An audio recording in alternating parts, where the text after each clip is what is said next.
Greg Dyke, who was Director General of the BBC at the time, stood up and said, "You've saved the BBC!" Hello and welcome to That Tech Show, the show that reveals the magicians behind the magic that is everyday technology. So as we start to use YouTube a bit more, we thought we'd dig back into the archives and bring back some of the more popular episodes and re-release those as videos. The first one that sprang to mind was the legendary Ben Lavender. Ben Lavender is one of the true magicians behind the magic. As the brains behind the BBC iPlayer, he is pretty much the godfather of streaming video, changing the world as we know it, including this platform. We get into the details about how exactly that came about, and he even has slides, which you can now see in this video release. At the time we spoke to Ben, he was the chief product officer and one of the founders of global sports streaming platform DAZN. So we'll talk about that, the future of sport, and what technology they are currently exploring. But since then, Ben is off doing great things in the world, and I was fortunate enough to catch up with him just a couple of weeks ago. He's now playing a number of advisory roles and doing some super interesting work for Sky, and generally out there being awesome. Please once again enjoy some of our earliest content never before seen as we re-release on YouTube for your viewing pleasure. Here is Ben Lavender.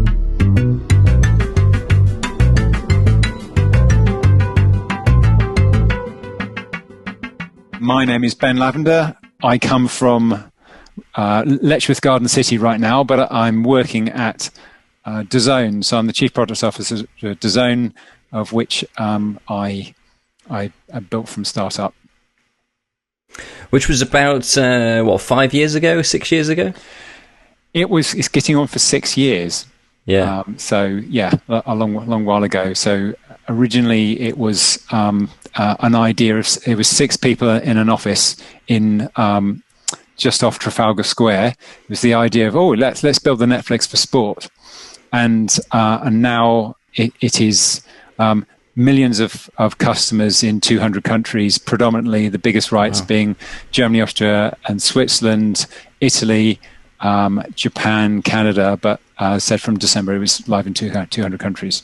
So we're the biggest sports broadcaster in the world and the highest grossing sports app for the last 2 years running. Wow, that's an incredible growth. And how many people are working for the organization now?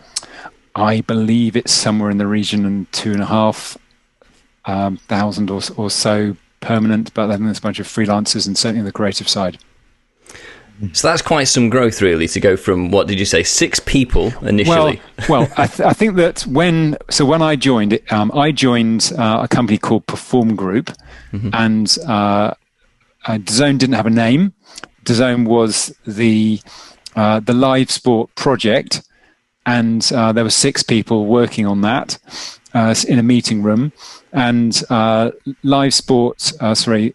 Perform Group owned Opta.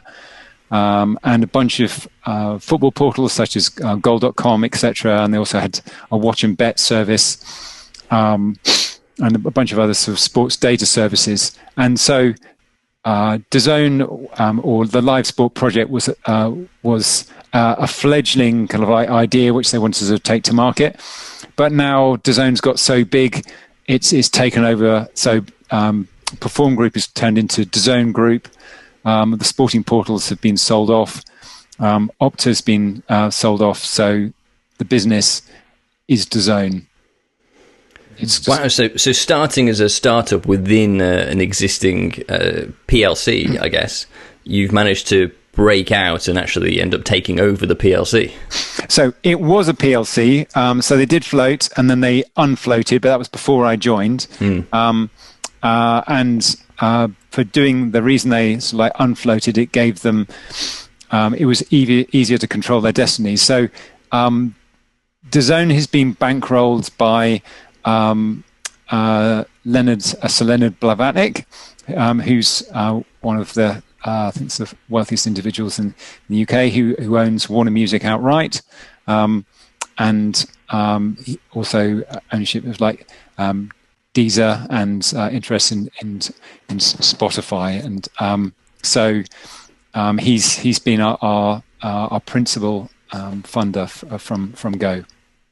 We've subsequently had investments from Dentsu, who've taken a sort of sizable investment in the company as well. But quite a success story, I guess, to have a startup that's built internally, because a lot of companies have gone that route, and then to actually take over the rest of the business is quite an achievement, really. There can't be many companies that have done that. Well, I think that sometimes it gets to the point where you have to focus. And certainly as an organization that was doing many, many different things, I think it was more useful, given the sort of size and scale of DAZN and the ambitions, that better to actually get the entire business facing one direction and focusing on scaling DAZN. I mean, it's a big business, and certainly sports rights. Doing over-the-top streaming sports is complicated, particularly from a rights point of view, because you don't necessarily control your own destiny. If you have short renewal contracts of kind of like a year or two, then those you'll happen to be a principal rights within a particular territory, then it's challenging. Where did the name DAZN come from? I never knew how to say it. DAZN? Yeah, interesting story. So, first of all, so when I joined, there was no name.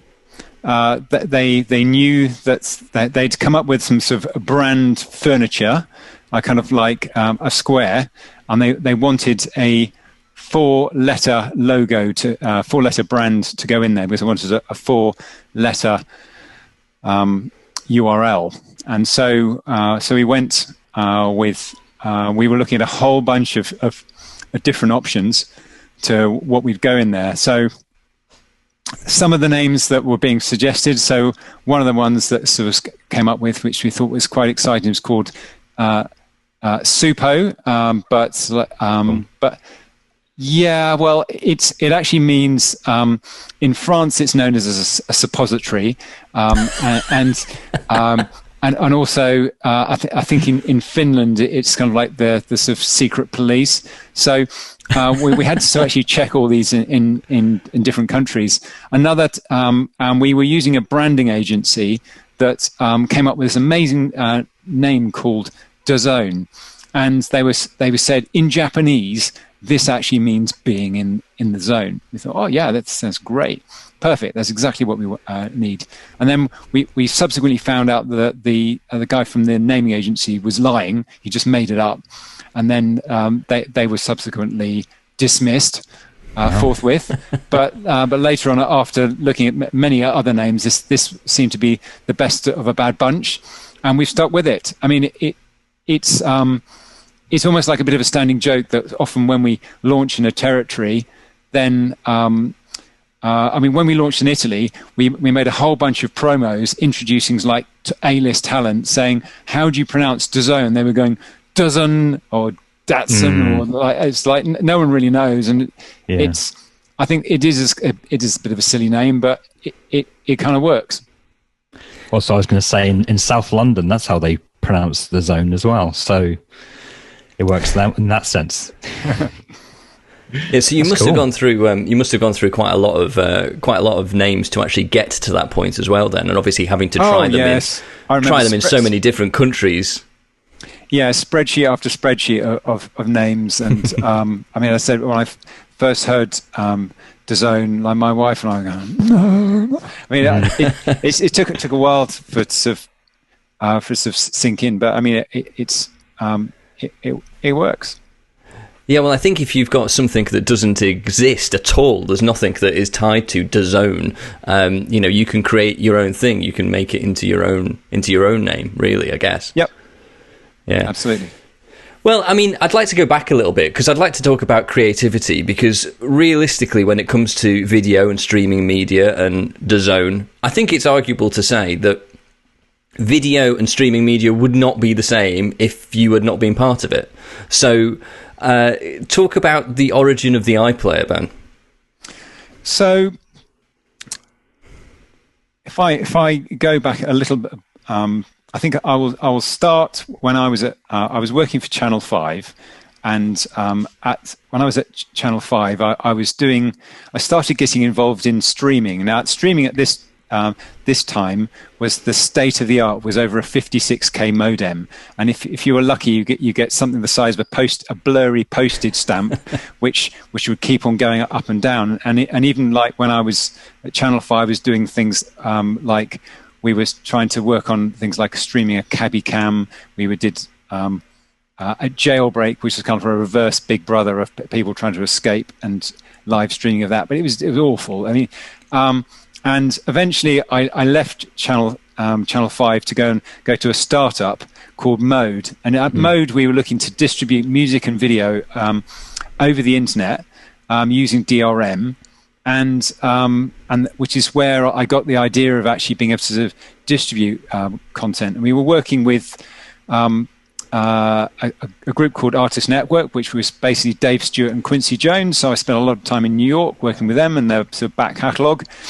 And so, I mean, my CEO and I were flying over to New York on September the 11th. Thankfully, our plane didn't take off the ground. As we were driving there, we just heard about the Twin Towers. Sadly, our principal investors were based in the Twin Towers. Wow. And soon after that, we ran out of money. And I could see the end in sight. And so I jumped ship to take a big pay cut to join the BBC. And so at the BBC, for a year, I was working on things like CelebDAC, Celebrity Stock Market, Children in Need, GCSE Bite Size, working on those. But really, at the back of my mind, I was tinkering a lot of the time around with BitTorrents and LimeWire. And I was particularly, I was going through a divorce. I'd been spending a lot of time in New York with a mate of mine who got me addicted on Buffy the Vampire Slayer.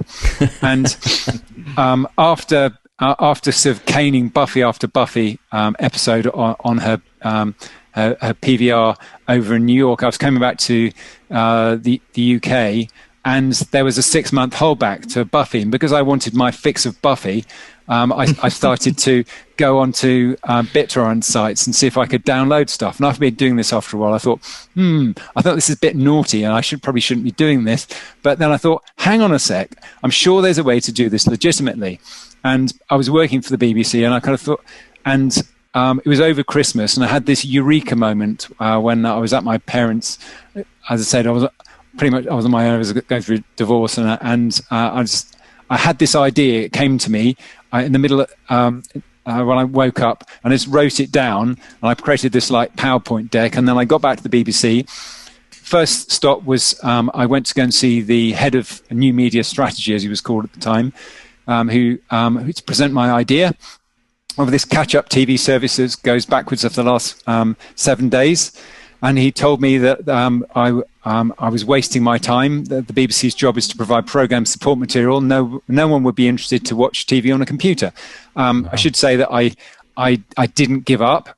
I carried on and worked my way around the BBC. I managed to get a little bit of money so I can make a promo video to present the idea in a bit better light, and a very ropey prototype, which was complete smoke and mirrors.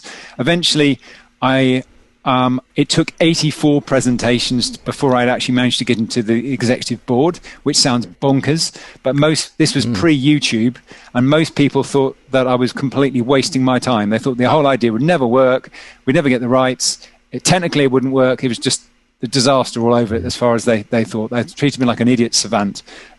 Eventually,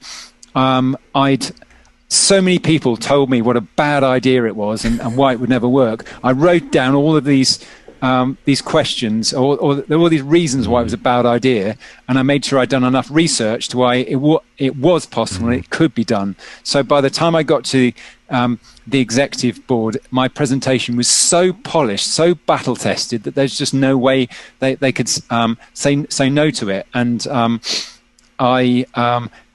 Greg Dyke, who was Director General of the BBC at the time, stood up and said, "You've saved the BBC!" And I think Alan Yentob called me a genius, and the kind of like the rest is history. I think I should say I did resort to a little bit of kind of like bribery. What I did is that at the time the the iPad or the iPhone didn't exist. There was a thing called an HPI pack. So I went into the BBC archive and I got physical tapes because I researched each of the members of the BBC Execco. Where do they live? What are their children called? Where do they go to school? What kind of programs are they interested in?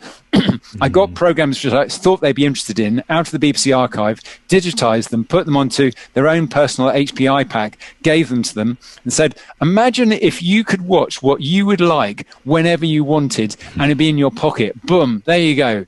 And they got it. So after that, so that they gave me a measly, at the time, £250,000, which I basically blew all that on rights, and I worked with some tech suppliers to get them to provide their services for nothing. And then after that, the results were very positive, but they wanted more data, so they gave me $2.5 million to actually run a bigger trial. And again, after that, the results were very positive. However, we had a new Director General who Mike Thompson, who was wanted to put this through a new, what he called a public value test, to avoid negatively upsetting the competition, which delayed it by a further 18 months. So, wow. So after getting ready to go, it was delayed some points, and I think about a few weeks before it was about to go live, I got approached by Love Film and joined Love Film because I think I'd run out of steam. I wanted to do something different. Did you not actually see the launch out of the iPlayer then? I think I left literally about a couple of weeks before it went, because it was like, wow. At this stage it had been about 4.5 years of my life, and I think it was just time to just do something different. That's incredible. I came along to the we won a BAFTA, so I came along to the BAFTA award ceremony. But yeah, after that was it. Different. And so, as a result of your frustration of Buffy, streaming has never been the same again. Buffy. Do you sort of still get any sort of rights? I mean, or any kind of royalties or anything associated with iPlayer now, or is it just you? I wish I did. That away. So when I was at the BBC, I created the patent for iPlayer. In fact, I got 2 patents for iPlayer. Now, as part of that, I was nominally paid £1. I should say that BBC's never actually paid me £1 for that. They were so. It'd be nice if I could sort of claim that some sort of back royalties. Sadly, not. So it's the BBC all for the love of the BBC. So the BBC still owe you £1. So if anyone from the BBC is listening, you owe Ben £1 or £2. Is it £2 for the 2 patents? Interest. Yeah, probably. Yeah, I think probably one for patent 1 for patent 2. So plus interest, as Sam mentioned. I should say that those patents have held up, because about 18 months ago, I worked. I think 18 months, 2 years ago, something like that. The BBC actually asked me to act as an expert witness, and for in a case, and with without naming names, a interested third party was trying to question that, but the patent held up. So I'm glad I did that. Wow. So, I mean, there was an awful lot to unpack, I guess, in that story of how you came to the idea of the iPlayer. But I think in terms of... so what I mean, the Twin Towers thing, obviously mentioning that in the midst of it, and obviously Quincy Jones and, that duo, that's incredible. I mean, what a start to your career, to be working in music and in coding and all of that sort of stuff. That's incredible. How did you actually, just going back a bit again, I mean, how did you actually get into that in the first place?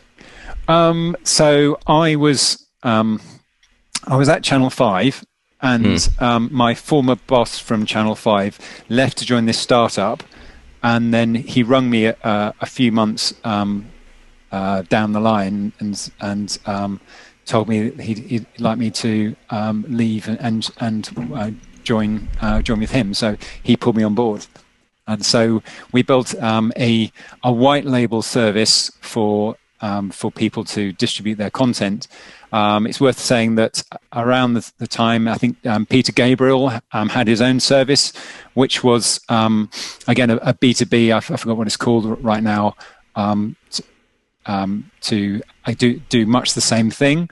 But obviously, in terms certainly from music and video, then obviously the likes of sort of iTunes, etc., sort of took over. Well, I think Bowie was getting involved in stuff Bowie, like yes, that as indeed. well. Yeah. He had BowieNet, so he was doing again direct. So the idea behind Artist Network, it was like Dave Stewart's Black Book of Mates is quite deep, and so the idea was to take their back catalogue and make it available and monetize it.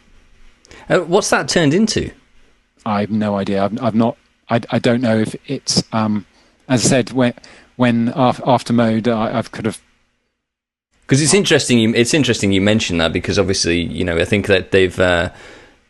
There were a lot of rock stars that were getting involved in the internet then in the late 90s, and that does seem to have fizzled out, I guess. But I guess it's replaced by the likes of the streaming giants, Apple and Amazon and Netflix and yourself at DAZN. Well, Google, obviously YouTube. Oh yes, of course. And that one. But so when you started out on this journey of coming up with the idea for the iPlayer, none of these things existed then. So there wasn't a YouTube, there wasn't a Netflix. Nope. And I think YouTube must have launched in the midst of you either developing the prototype, because that YouTube came out 2005. Is that right? 2005, 2006. Right. So in terms of, I have a timeline which I can probably bring up and try and figure out exactly when things happened. So yeah. Right. I think I'm looking at 2007 here for YouTube. Right. So five. Right, so, we're going to have this for the show notes, Ben. Yeah, look at this. So the light bulb moment, December 2002, YouTube launched in 2005. Mm-hmm.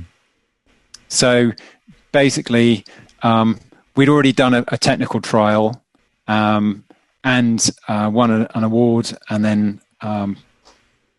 wow. Yep. So YouTube didn't have streaming at that point, though. YouTube was just playing videos at this point. It wasn't even doing sort of streaming or anything like that. Was iPlayer doing any live streaming? Before iPlayer launched, there was little bits of short clips on the site, but it wasn't. This was before adaptive bitrate streaming, so it wasn't particularly reliable. And so the first version of iPlayer was like download. There was downloads, and then we had streaming, but it's obviously streaming right now is pretty reliable, but until adaptive bitrate came along, then it wasn't it just wasn't quite the same. No, absolutely. And so looking at that timeline, then it looks like a number of organizations kind of beat you to the punch because the BBC had been so slow. Well, let me. If talking you through it. So, if I sort of go back again, precisely what happened. Right. So yeah, I think I got you to the sort of the Greg Dyke moment, and so that's the end of 2003. You've got there. Yeah. Okay. So then, wait. Actually, so this was the promo with Top Gear as well. Yes. Oh, absolutely. With a very young-looking Jeremy Clarkson. Yeah. So yeah. So that the technical trial went live in like May 2004. Yeah, it was a 3-month trial, 1,500 people, 70 hours of content. Download only. It was all using peer-to-peer. Obviously, again, influenced by that. And what the BBC was worried about being anti-competitive, and so they told me, I was told to present the idea to Channel 4 and Sky, who subsequently poached members of my tech team to work on 4OD and Sky Go, as you do. Yeah, not the first. Wow. I think that certainly wasn't the last time that the BBC fell foul of that, because they did exactly the same thing with YouView, didn't they? I don't know. But I mean, I think that I guess the BBC is always worried about sort of upsetting the competition. I mean, one of the projects I worked on was something called BBC Jam, which was their digital curriculum, which phenomenal project. But they I guess there was a bunch of other commercial commercial education providers such as Pearson, and who were concerned that it would disrupt their competition. So I guess in this place, I mean, obviously the BBC iPlayer now is still pretty phenomenal, and in terms of, I mean, if you actually look right now, I mean, I can just show you there's a lovely bit of data which I have here from the latest BBC. Right, so if I just present my screen now, share screen. So if you actually look at sort of in the UK, the iPlayer still dominates viewing overall for all adults. I think there are some big changes going on in terms of like the 16 to 34s. They're starting to consume a lot more YouTube, and also when you start breaking that down in terms of lockdown. Lockdown in particular has seen a huge rise in the likes of Netflix, and whereas broadcast VOD hasn't grown as much for the 16 to 24s. Wow, that's really interesting. I'm amazed that the BBC is actually still the sort of primary source then. I would have expected that to have been overtaken by Netflix long ago. Well, I guess the thing is, BBC iPlayer is free. Well, yes, I guess. License fee, so not everyone... I mean, obviously Netflix is phenomenal. Not everyone has a Netflix subscription, but anyone can use iPlayer. So speaking of Netflix, obviously you went off to Love Film after the iPlayer, which is where we first met, working on Love Film together. And I remember at the time, you'd probably been there for a few years before I joined, but there was a great fear of the oncoming onslaught of Netflix arriving in the UK and taking everybody's content, and so we were focused at the time on launching a streaming only package. But I think it was you that introduced the streaming only, the streaming concept into Love Film as well. Am I right?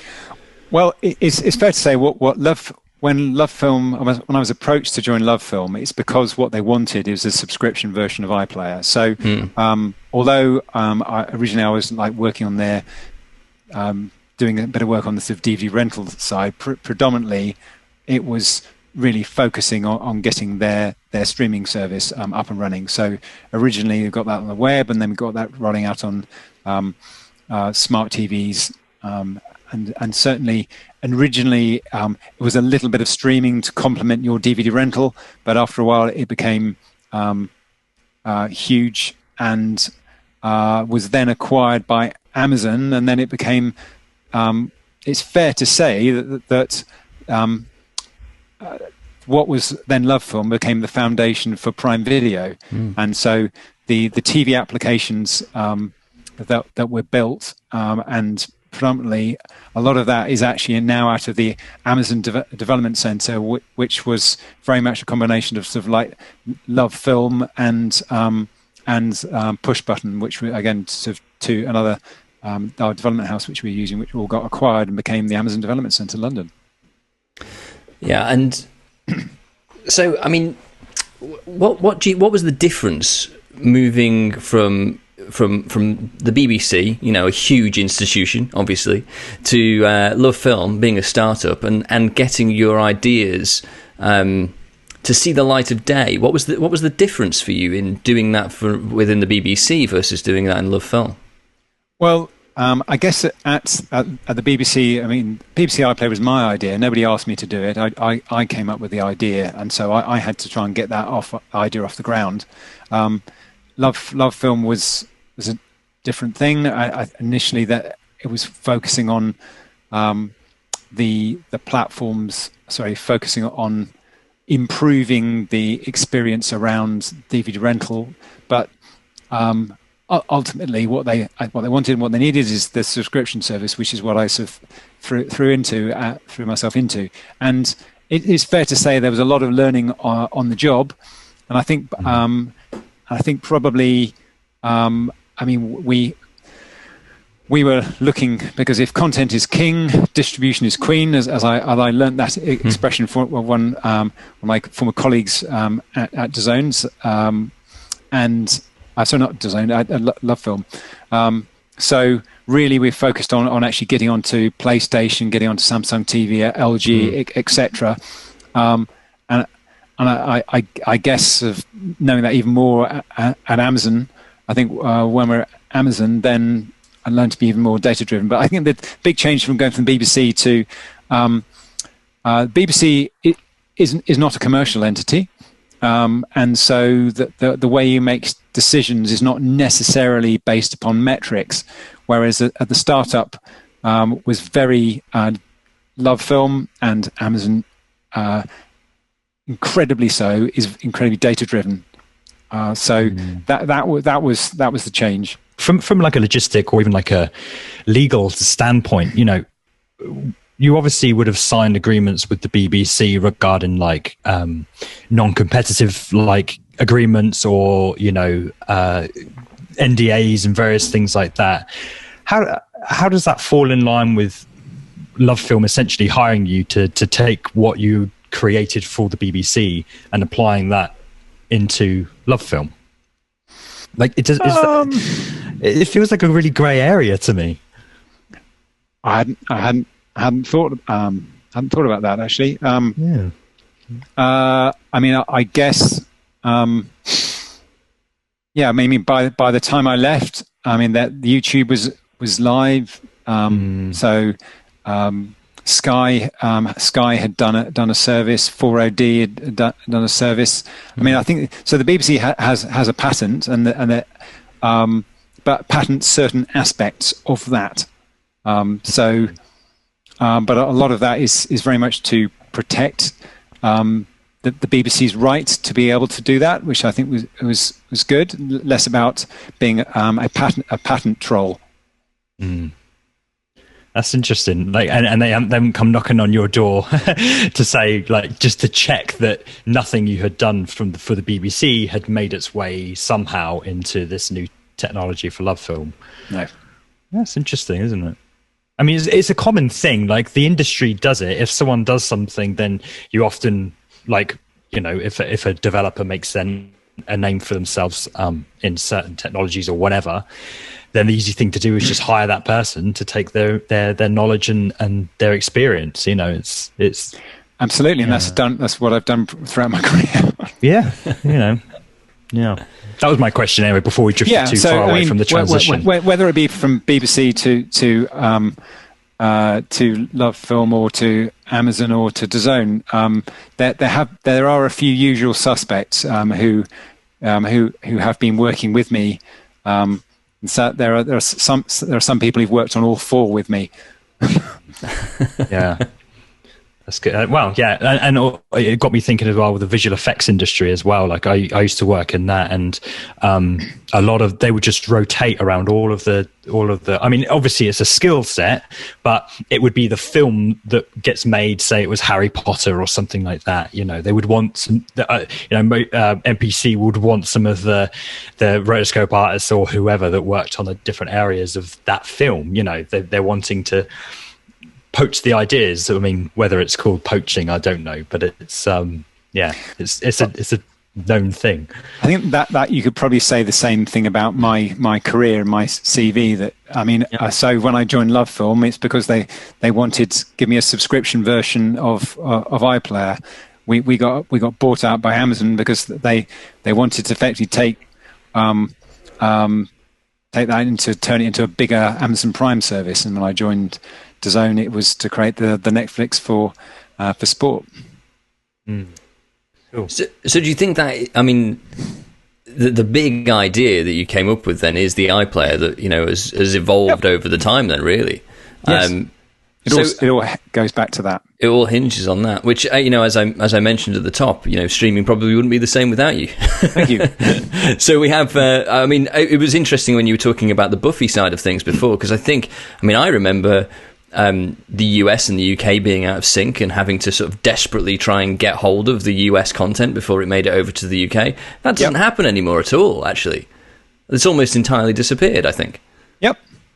And that was the thing about Napster. So Napster just made it really easy to get hold of the content for free illegally, and then Steve Jobs did a great job in basically scaring the hell out of the record industry, saying you need to wake up and just make it really easy for people to get content. And so then obviously Apple's music business was born, but obviously that's continued to evolve in terms of this music streaming. But as you mentioned as well, in terms of the rights, the rights had to change, I guess, to be able to get them to get them into streaming mode. And so you've also had to pursue the rights holders to make your dream a reality. Oh, absolutely. Frankly, the technical side of iPlayer was a piece of cake by comparison to the rights. So I think probably the most person I've got to probably thank most from the rights is someone called Sarah Gator, who's now who was the director of rights and I think business affairs at the BBC. So I had to persuade her and her colleague James Lancaster that this was something that would be viable, and effectively because what they had to do is rewrite all the contracts, and it was a big job. So at the start, then not everything would actually get onto iPlayer. So it was like smaller proportion. You actually had to make sure.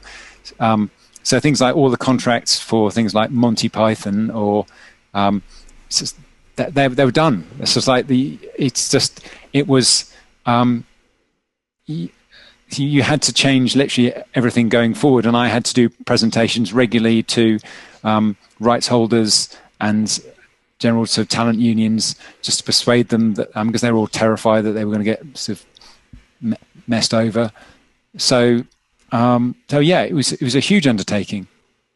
And you've presumably had to do the same again with DAZN, but you're changing a different industry, which is sport. Yeah, I mean, I think the thing is, that was not me. I mean, I guess what at DAZN, that they've got a sort of heritage of working with rights holders. So there's more like standard terms of business for operating with rights holders. So particularly when you're doing with Premier Sport, the level of security which they're after is quite considerable. So the security bar, having things like a customer's uniquely identified number on the screen. So, for example, if they wanted to do rebroadcasting, then you can identify and automatically take them down. And so yeah. Other than that, then again, I think certain rights holders will be have more higher levels of security required. Was it difficult? I mean, there were so many. First of all, there would have surely have been some stakeholders who would question the security and all the rest of it for iPlayer or anything that you touch. From a technical standpoint or logistical, is that one of the hardest things to kind of get right and prevent from happening? Because I guess everyone, there are some smart people out there figuring out ways to, like you say, rebroadcast, download videos. Like, is that a big undertaking to be able to prevent all that, either technically or whatever? I think there's a certain amount of if you try and really lock everything. It depends what you're talking about, but in terms of what level of rights, but.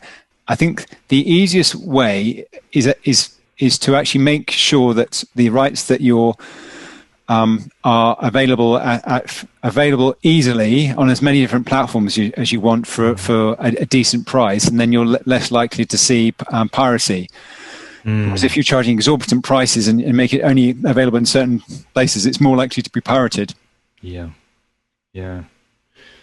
So technically, it wasn't difficult. I mean, it was easy for you, for like, the team, technically, to prevent someone, say, downloading that video, however they might do it, or saving it to their own computer. It's easy enough for you from a technical standpoint to do that.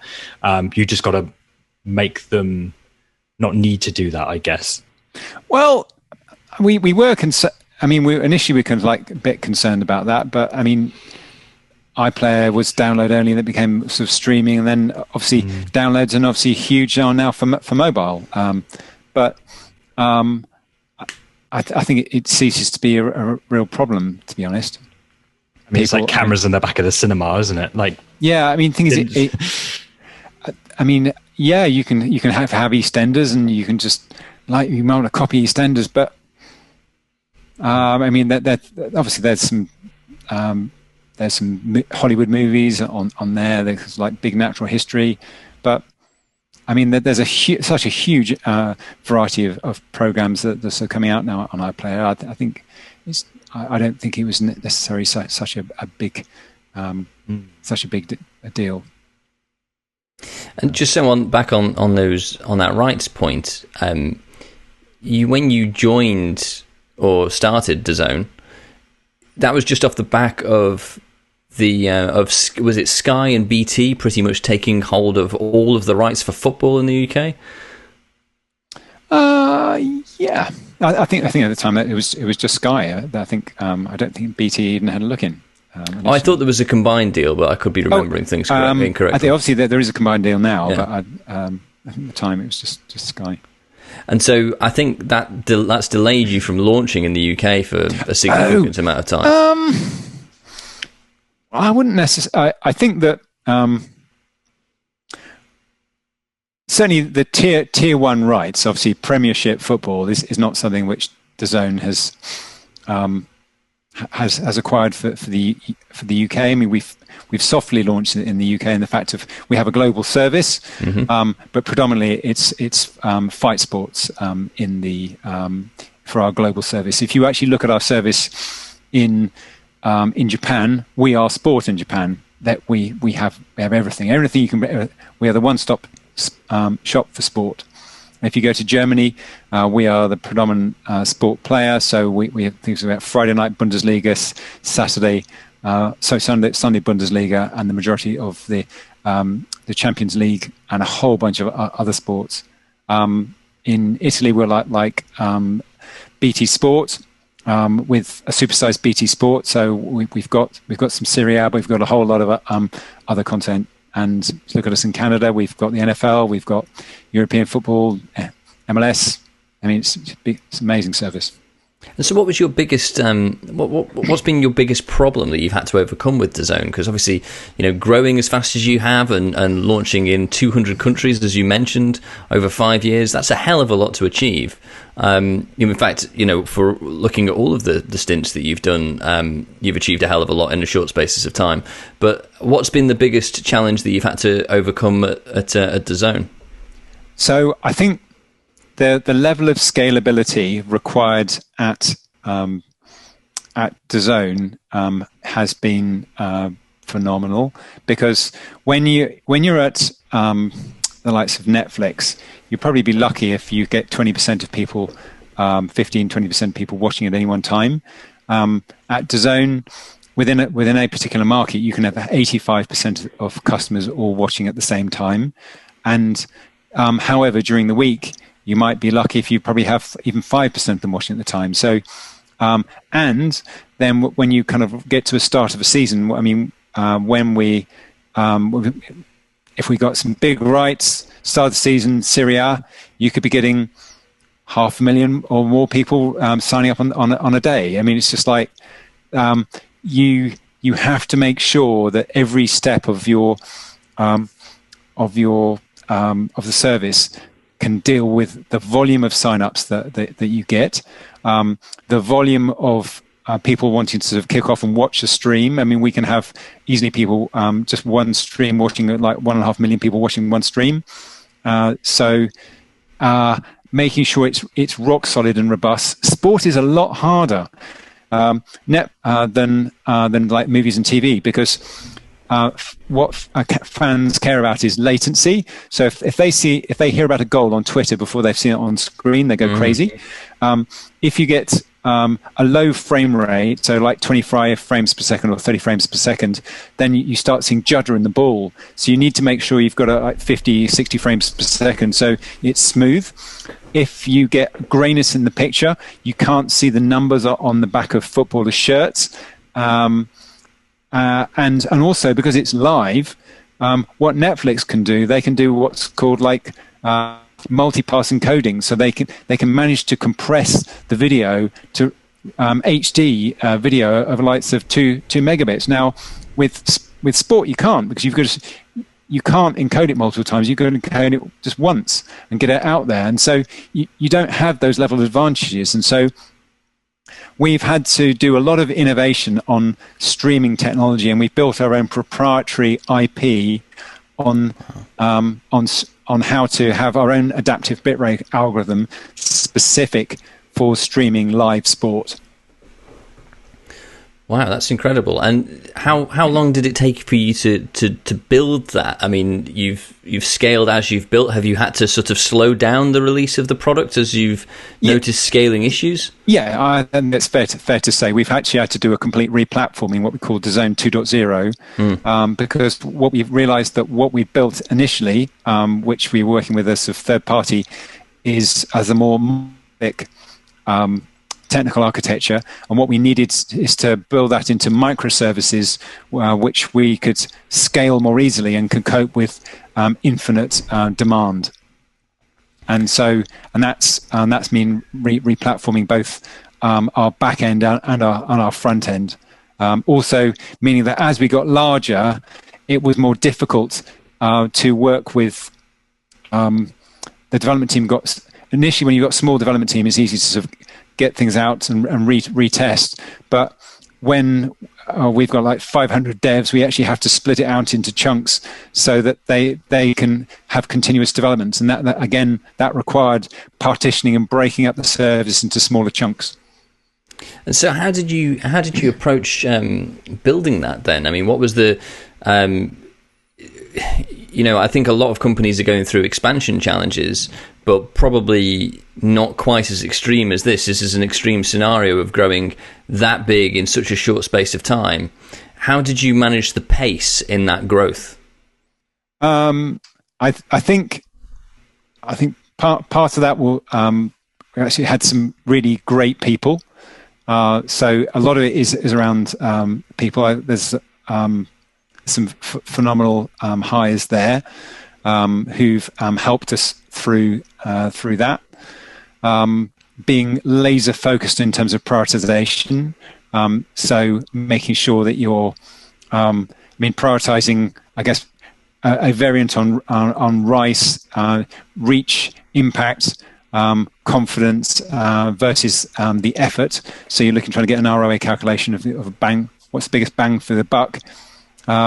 Laser focused on metrics and being able to pivot. How many times have you had to pivot? Multiple times. I mean, the thing is, when you are doing streaming over the top, then you have to be and recognize that we're on 30 different platforms. Say, for example, Samsung. If Samsung released an operating system update that we found out breaks our application, we have to sort of get on it and work with them to make sure it continues to work. Same thing if Apple releasing a new update on TV OS that happens to break live, again we have to sort of drop everything and just make sure you fix that.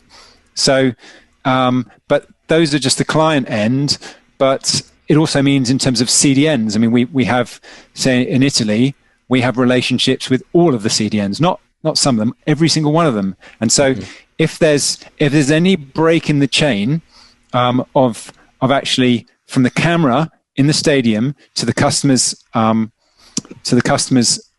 computer or TV or mobile, then whether that would be through network connectivity, actually physical network cabling, CDNs, client-side applications. We have to make sure all of it is really rock solid and robust and not going to break. And so you must hold a very high bar for the releases that you're putting out then. Yep. And so I presume that some of those initial ideas around sort of data and the high bar come from some of the stuff that we probably learned together at Amazon in terms of that the reliance on data. Absolutely. I'd say my time at Amazon is most formative and has forever shaped my methodology for working in product management. I mean, there's a book which has recently been released by the former sort of VP of Amazon Video, a guy called Bill Carr and Colin Breyer, called Working Backwards, which I think gives a really great view of exactly Amazon's working practices, management practices, and how that can be applied to any business. Yeah, well, we had a few Amazonians on this show, and I'm sure we'll probably have many more, because obviously once you're in the Amazon circle, this keeps coming round and round again. But in terms of the some of those practices, the working backwards, I think probably the foremost is the PRFAQ. And if I remember rightly, you were shopping around a DAZN PRFAQ right at the very start. That's probably got to be the biggest PRFAQ or the most successful PRFAQ outside of Amazon. Would you suspect? So it's fair. So I introduced the working backwards process to DAZN, and it's been used for every feature. It's been used from the very first idea to every subsequent feature launch is using the Amazon working backwards process. So within that, you write a fake press release, a one-page fake press release, so you can really get in the customer mindset about, imagine this will be launched in 6 months' time, what would we actually say? And then you talk about, write about 2 or 3 pages about thinking in the sort of customer's mindset about how much might this cost? Where will I find this? How does it work? Why would I be interested? How does it work? And so you're really thinking from a customer point of view exactly how they'd be envisaging that to sell, giving you a high-level product vision about what this product is. At the same time, you've got a bunch of internally facing questions, where they're kind of like finance, marketing, operations, customer service, etc., to think through those. And that becomes your living, breathing document which describes what your service will be. And that's how everything's being produced at Amazon. And I think it gives you a great customer focus, but also gives you a great alignment to actually make sure everyone's on the same page. So you don't just be working on this application, you ship it, and then suddenly marketing go, "Ooh, I wasn't expecting that." Yeah, absolutely. I guess giving you a really clear view of what you're planning to launch actually before you've even built anything. Correct. And a good way of probably throwing out bad ideas as well, I imagine. Yep, absolutely. And so that focus on data that comes from Amazon, thinking back to, as we've talked through your career and what you've done, you've gathered a whole load of skills over the last 20 years from being a man in his basement with a desire to watch Buffy the Vampire Slayer. You've developed a whole load of skills and techniques. Do you think that affects your creativity at all? Now that you've learned, much like a musician, some musicians refuse to learn theory, guitar players I'm thinking here, because they think that it'll cramp their style and creativity. Has picking up all of these techniques and relying on data, has that cramped your creativity? Absolutely not. It's you still need creativity. It's not a replacement. But even if you have a new creative idea, then putting that through usability testing, doing prototypes, again, you're still getting data. So it's not just literally just doing small incremental feature releases.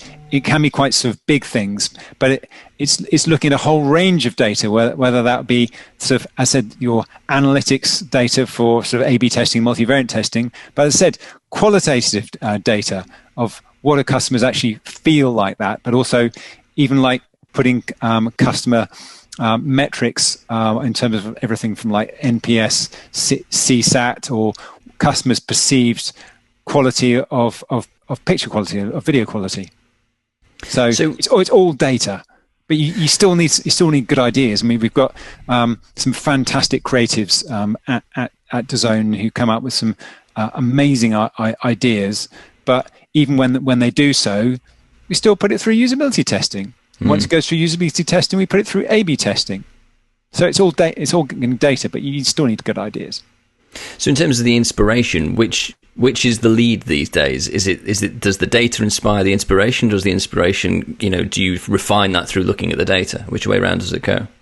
There's no. I mean, they can come from either idea. We can have some phenomenal ideas from kind of like our design team who sort of come up with an idea, or it could be. I mean, ideas can come from anywhere. It can come from a developer, from in product. There's no shortage of ideas generally in organizations. It's more about making sure that you execute well. How do you go about finding those ideas? So you talk about how an idea can come from a developer, for example. How do you make sure that the developer who may be lower down in the organization can get that idea to you?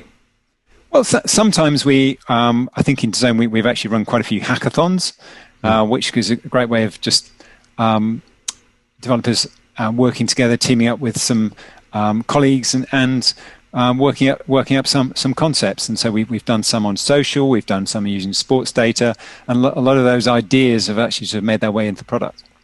So is there anything in particular you've introduced from a cultural perspective to create that atmosphere? Obviously, you've got the hackathons. What other aspects? What does it feel like to work at DAZN? I think at the very start, because there was no blueprint, there's nothing. So it was very much mapped on a lot of kind of like Amazon ways of working. So introducing like this of learning lunches or brown bags from Amazon, sort of like share ideas. Again, you've got these kind of we have hackathons. We work in 2 week sprints using what Amazon would call like 2 pizza teams. So you actually have a team of about 10 to 14 like engineers who could be sharing like 2 huge American pizzas, which you don't really have over here, but it doesn't really make a lot of sense. But with a ratio of about 1 to 7, one product to about sort of 7 engineers or so. Lots of these sort of small squads with product and tech and with some UX, and then continually evolving and to actually sort of work on this amazing product which we built. So you've got that sort of Spotify model set up then? Yeah. I've never really understood the pizza team thing because, well, I mean, although I get the concept, I can probably eat 2 pizzas on my own. Well, this is the thing, because it doesn't make any sense over here, but in America, if you were to go to one of your suburban Pizza Huts, you could actually get a pizza that might fill your table. And so I think they're more like that kind of size. But that's where the 2 pizza comes from. That makes a lot more sense. Because you think 2 pizza, yeah, it's tiny. I could eat 2 of those. Those aren't the pizzas. 2 American pizzas. Yeah. I think we need to campaign to bring American pizzas to the UK. That's the other. That's the only thing that's missing now. We've got all their content. We just need the pizza now. Yep.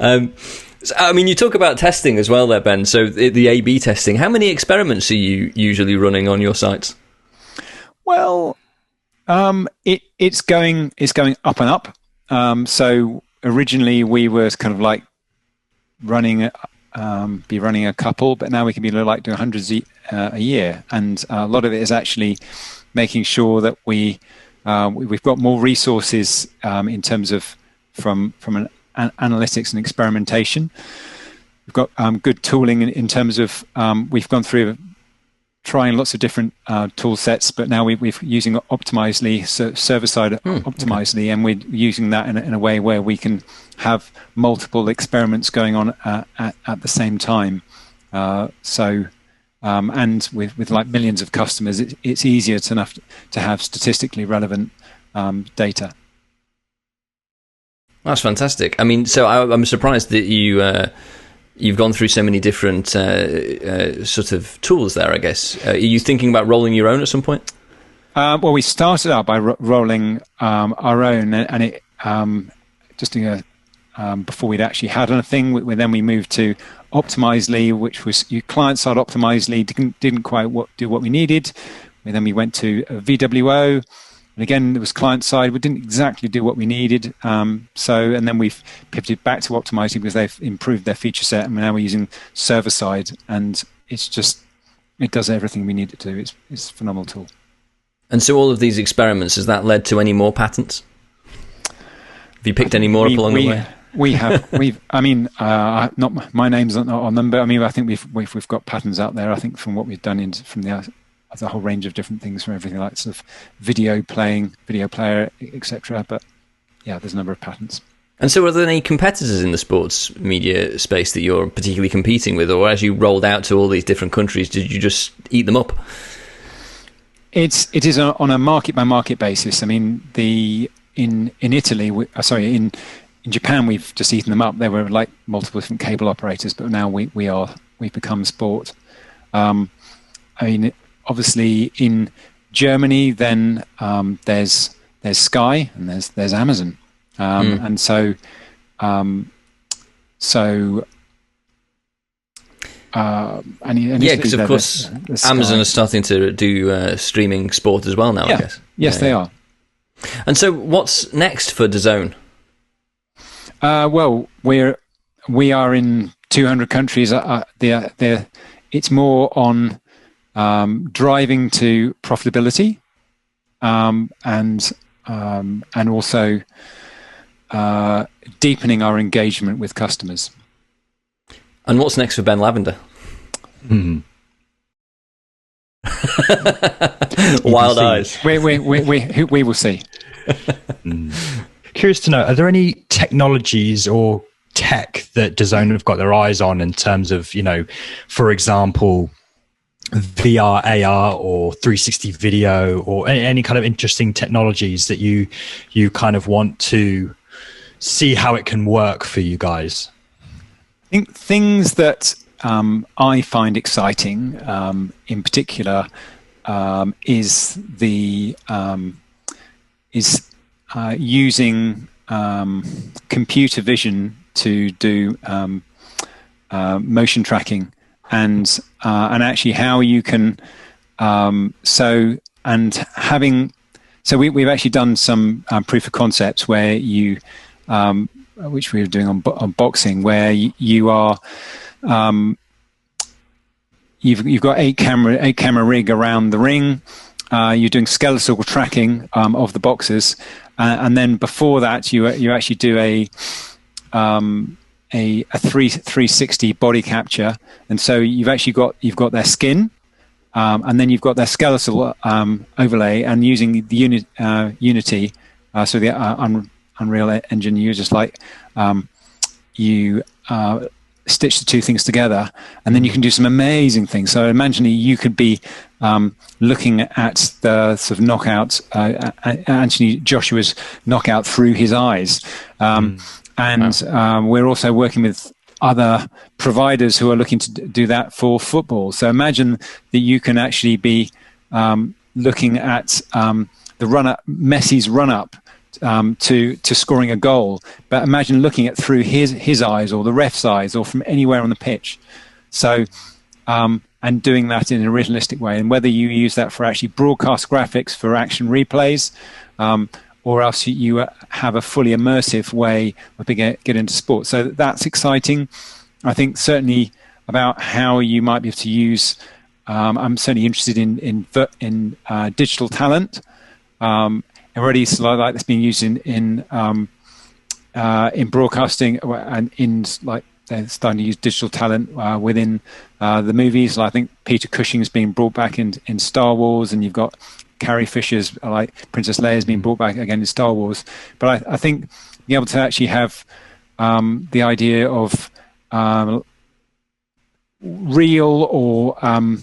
real personalities in a digital form, or actually new hybrid talent, having a digital talent that will do exactly what you want them to do, and is not going to be constantly wanting contract renegotiations. So I think that there's a lot of possibilities you can do, especially when you start to have voice.